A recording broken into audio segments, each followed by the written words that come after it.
जीवन वृक्ष के मेरे दोस्तों, आप सबों को परमेश्वर का अनुग्रह और उसकी शांति बहुत आयत से मिले। आप इस वीडियो को देख रहे हैं और ये वीडियो आपके लिए बहुत ख़ास होने वाला है, क्योंकि आज हम लोग अन्य दिनों के जो संदेश होते हैं उसके अतिरिक्त जो कुछ मेहमानों को, विशेष मेहमानों को हमारे इस चैनल में बुलाते हैं, उनको आमंत्रित करते हैं कि उनके साथ हम लोग बातचीत करें। तो परमेश्वर के सेवक पास्टर रोहित चौहान हमारे बीच में मौजूद हैं। पास्टर साहब, आपका बहुत बहुत स्वागत है। और मैं इनका परिचय आप लोगों को सबसे पहले देना चाहता हूं। पास्टर साहब diocese of Bhopal church of north India Sehore ज़िले में परमेश्वर की सेवा कर रहे हैं और परमेश्वर के बहुत अच्छे दास हैं। उनके जीवन से बहुत अच्छी अच्छी गवाहियाँ हैं। आज हम लोग उनको सुनेंगे। बहुत ही इंटरेस्टिंग होगा, बहुत ही रोचक होगा और आपके आत्मिक जीवन के लिए भी लाभदायक होगा। मैं इससे पहले कि हम लोग खास संदेश में आगे बढ़ें, मैं आप लोगों से निवेदन करना चाहूँगा कि आप इस वीडियो को ज़रूर लाइक कीजिए और शेयर कीजिए अपने दोस्तों के साथ में। और यदि आपने इस चैनल को सब्सक्राइब नहीं किया है तो इसे सब्सक्राइब कीजिए और बेल आइकन को क्लिक कीजिए और इसके सदस्य बन जाइए, ताकि आपको हमेशा इस वीडियो का, जब भी हम लोग जीवन वृक्ष में हम लोग कोई वीडियो अपलोड करेंगे, आपको उसका नोटिफिकेशन आ जाएगा, उसकी सूचना आपको मिल जाएगी और आप उसको सबसे पहले प्राप्त करेंगे। तो आइए हम लोग बातचीत को आगे बढ़ाते हैं और उनसे जानना चाहेंगे कि परमेश्वर ने उनके जीवन में क्या क्या काम किए, उनके जीवन से क्या गवाहियाँ हैं। तो पास्टर साहब, मैं ये जानना चाहूँगा कि आप जिस क्षेत्र में काम करते हैं उस क्षेत्र के बारे में थोड़ी सी जानकारी हम लोगों को दीजिए, और जहां आप काम करते हैं चर्च ऑफ नॉर्थ इंडिया, उसके बारे में भी। जी, सबसे पहले तो मैं धन्यवाद देना चाहूँगा आप सभी का, गुड बुक्स एजुकेशनल ट्रस्ट का, जिन्होंने मुझे ये सम्मान दिया और मेरे साथ मेरा जो परिचय और मेरे बारे में बताने के लिए आपका धन्यवाद। मैं अपनी गवाही देने के लिए तैयार हूँ। और जैसा कि आपने पूछा है, मैं church of north India diocese of Bhopal के अंतर्गत सीहोर जिले में अभी कार्यरत हूँ और यहाँ पर रहकर अपनी सेवा दे रहा हूँ। ये क्षेत्र मालवा क्षेत्र के अंतर्गत आता है और डायसिस ऑफ भोपाल में तमाम लगभग 45 चर्चेज हैं, उसमें से एक चर्च का मैं पासवान हूँ। बहुत अच्छी बात है। परमेश्वर ने आपको ये बहुत सुंदर आशीष दी है, आपको ये गिफ्ट दिया है कि आप परमेश्वर की सेवा एक पास्टर के रूप में करें।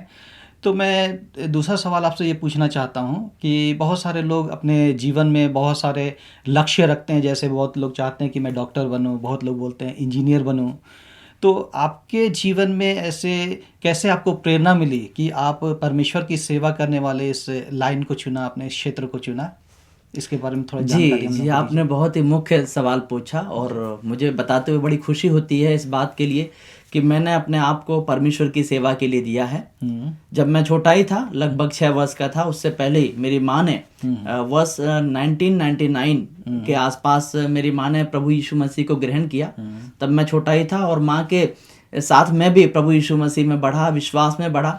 धीरे धीरे जब बढ़ना शुरू किया, उसके बाद पासवानों ने मेरी बहुत अगुवाई की। उन्होंने मुझे मेरा मार्गदर्शन किया और मैं क्लास 6 में रहा हूँगा और उस समय मुझे ये लगने लगा कि मेरा जो आगे का रास्ता है वो पासवानी की ओर है, सेवा की ओर है।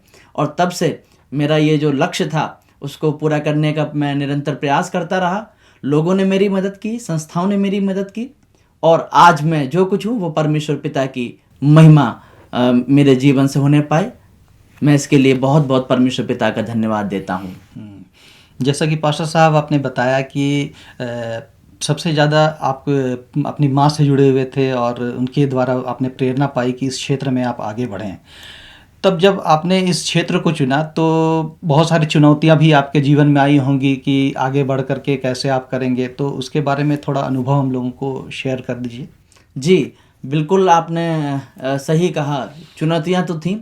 माँ अकेली जो है आर्थिक समस्या थी। सबसे पहले तो अकेला जीवन था। माँ और मैं परिवार में 2 जन हैं। बहुत मुश्किल था किस प्रकार से, कैसे आगे एजुकेशन होगी, कैसे घर परिवार चलेगा, क्योंकि ऐसा कहा जाता है, सुन रखा था कि सेवा में अगर आना है तो सबसे बड़ा जो सामना करना है वो है आर्थिक समस्या का। और लेकिन मैं परमेश्वर पिता का धन्यवाद देता हूँ कि रास्ते खुले। प्रभु के दासों ने सेवा बढ़ चढ़कर आगे आए और उन्होंने मेरी शिक्षा दीक्षा और आगे का मार्गदर्शन उनके द्वारा हुआ। और आज मैं जो कुछ भी हूँ वो प्रभु के दासों के द्वारा मैं तैयार किया गया हूँ। बहुत अच्छी बात आपने बताई। आप आपके जीवन में जो चुनौतियां हैं जिनका आप सामना करते हैं प्रतिदिन, और पास्टर क्षेत्र में या परमेश्वर की सेवा के क्षेत्र में तो बहुत सारी चुनौतियां होती ही हैं, और मैं बहुत आपको बधाई भी देना चाहता हूं इस बात के लिए कि आपका जो विवाह हुआ है एक परमेश्वर का भय मानने वाली एक स्त्री से हुआ है, और उनके बारे में कुछ अगर आप बताना चाहते हैं तो हम लोगों को बता सकते हैं, क्योंकि आप अपने सेवा में अकेले नहीं हैं, आपके साथ में आपकी पत्नी भी है, परमेश्वर तो है ही। तो कुछ बताइए उनके विषय में। जी, आपने एक साथ 2-3 प्रश्न किए और मैं बहुत ही सरलता से इसका जवाब दूंगा कि पहले तो डायसिस ऑफ भोपाल में जब हूँ मैं, उत्तर भारत की कलीसिया में चैलेंजेस हैं, सब चुनौतियां तो हैं, लेकिन परमेश्वर पिता मेरी सहायता करता है। लोग हैं जुड़े हुए हैं और चर्चेज में अपनी अपनी समस्याओं को लेकर लोग आते हैं, प्रभु से जुड़ना चाहते हैं, लेकिन कहीं ना कहीं तमाम ऐसी सामाजिक, आर्थिक और बहुत सी प्रकार की राजनीतिक समस्याएं सामने आती हैं, और इसके लिए परमेश्वर मेरा मार्गदर्शन करता है और मैं प्रयासरत हूँ समाधान करने के लिए।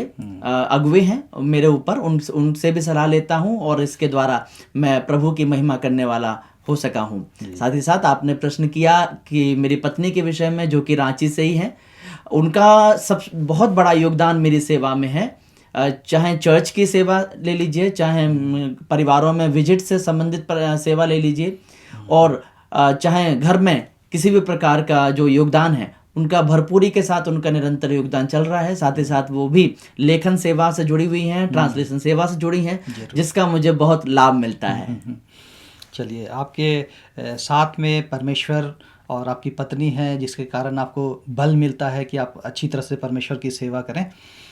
और मैं ये जानना चाहूँगी कि और कौन सी ऐसी बातें हैं जो अभी आपके सेवकाई में, जब आप निराश होते हैं, दुखी होते हैं, तो आपको और अधिक सामर्थ्य, बल और प्रेरणा, कोई ऐसी गवाही हो जिसको हम लोग जान सकें कि आपको कैसे और अधिक साहस मिलता है सेवा करने के लिए। जी बिल्कुल, सेवा में हैं तो चैलेंजेस तो हैं और बहुत सी ऐसी बातें हैं जो कई बार निराश करती हैं, लेकिन जब मैं मिशनरीज के जीवन को पढ़ता हूँ, उनके बारे में जब मैंने जाना है और आज भी देखता हूँ, साथ ही साथ अन्य सेवाओं को, प्रभु के सच्चे दासों को देखता हूँ, तो मुझे प्रेरणा मिलती है कि चाहे कितनी परेशानियां क्यों ना आए, चाहे वो आर्थिक समस्या हो, चाहे वो चर्चेज में तमाम प्रकार की राजनीतिक समस्याएं भी आती हैं, लेकिन इन सारी बातों में परमेश्वर मेरी सहायता करता है। मैं उन मिशनरीज का धन्यवाद देता हूं जिन्होंने सेवाएं दी, उनसे सीख पाया। आज वर्तमान में मेरे सीनियर पास्टर्स हैं, वो मुझे सलाह देते हैं, आदरणीय बिशप साहब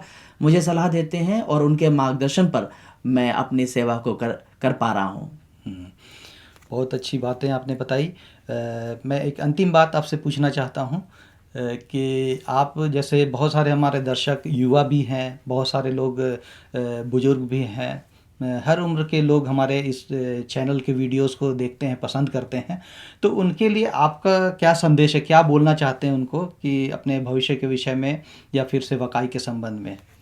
जी बिल्कुल, जबकि इस क्षेत्र में युवा भी मिलते हैं, बुजुर्ग भी मिलते हैं, और मैं अंत में यही कहना चाहूँगा युवाओं से विशेषकर कि यदि सच में सच्ची बुलाहट है और प्रभु के प्रति सच्चा प्रेम और समर्पण है, तो कितनी ही परिस्थितियां बुरी क्यों ना हो, चाहे किसी भी मंजिल पर जाते वक्त रुकावट क्यों ना आए, परमेश्वर हमारी सहायता करता है, वही मार्ग दिखाता है। बुजुर्गों के लिए कहना चाहता हूँ, जितने जवान हैं वो बुजुर्गों को मान सम्मान दें, प्रेम करें, क्योंकि मैं हमेशा कहता हूं कि बुजुर्ग हमारी कलीसिया की रीढ़ की हड्डी हैं, और उनके मार्गदर्शन पर ही चलकर हम इस सेवा में आगे बढ़ सकते हैं और प्रभु से प्रेम रख सकते हैं। जी धन्यवाद। बहुत अच्छी बात आपने बताई। और इस वीडियो को ख़त्म करने से पहले मैं आपसे निवेदन करूंगा कि एक छोटी सी दुआ हमारे इस चैनल के दर्शकों के लिए कर दीजिए, ताकि वे लोग इसके द्वारा आशीष प्राप्त कर सकें। जी, प्रार्थना करेंगे। सर्वशक्तिमान परमेश्वर पिता, आपका धन्यवाद देते हैं प्रभु जी, जबकि इस वीडियो चैनल के माध्यम से पिता परमेश्वर बहुत से प्रभु आपकी विश्वासी जन इस गवाही को देख रहे हैं पिता परमेश्वर, सुन रहे हैं प्रभु जी, जितने भी लोग जुड़े हैं पिता, हम इस समय प्रार्थना करते हैं पिता, जब ये छोटी सी गवाही को वो सुनते हैं पिता परमेश्वर उनके जीवन में बहुतायत से आशीष देना पिता परमेश्वर, और प्रभु होने देना, उन्हें उठाकर खड़ा करना ताकि वो भी दूसरों के लिए गवाह हो सके पिता परमेश्वर। यदि कोई बीमार है पिता, उन्हें चंगा करना पिता परमेश्वर, यदि कोई आवश्यकतामंद है प्रभु, उनकी आवश्यकताओं को पूरा करना। साथ ही साथ प्रभु जी इस चैनल के लिए प्रार्थना करते हैं पिता परमेश्वर, जन जन तक पहुंचाना पिता परमेश्वर, ताकि प्रभु जी लोग आशीष पाएं और सच्चे परमेश्वर को जो लोग ढूंढ रहे हैं प्रभु, वो सच्चे परमेश्वर को प्राप्त करने वाले हो सके पिता परमेश्वर। धन्यवाद के साथ प्रभु ये विनती प्रार्थना यीशु मसीह के नाम से मांग लेते हैं, आमीन। बहुत बहुत धन्यवाद पास्टर साहब। और अब सब हम लोग आपसे विदा लेना चाहते हैं। परमेश्वर आपको बहुत आयत से आशीष दे, आमीन।